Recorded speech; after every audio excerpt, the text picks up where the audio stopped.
सियासी जमातें तकसीम की पुरानी सियासत कर रहे हैं। नफरत की सियासत को दफन करने के लिए इलेक्शन लड़ रहा हूँ। मंशूर पर अमल करके 10 साल में मुल्क की किस्मत बदल देंगे।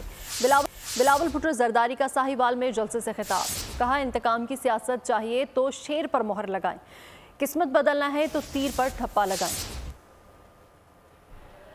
बाकी जो सियासतदान, सियासी जमातें इस इलेक्शन में हिस्सा ले रहे हैं, वो वही पुरानी सियासत कर रहे हैं। वो नफरत और तकसीम के सियासत में लगे हुए हैं। तो यही वजह है कि मैं ये इलेक्शन नफरत और तकसीम की सियासत को दफन करने के लिए लड़ रहा हूँ। इस मंशूर में हमारा प्लान है कि अगर आप मुझे ये मौके देते हो, महंगाई का मुकाबला करेंगे, हम किस तरीके से गुर्बत और बेरोजगारी का मुकाबला करेंगे।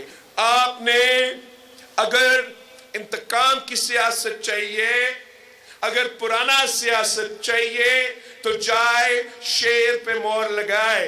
लेकिन अगर आपने अपना किस्मत तब्दील करना है, अगर आप समझते हो कि पाकिस्तान के पुराने सियासत करने वालों को घर बैठना चाहिए, तो फिर इस तीर पे मोहर लगा दे। सब्सक्राइब करें और बेल दबाएं ताकि कोई खबर रह न जाए।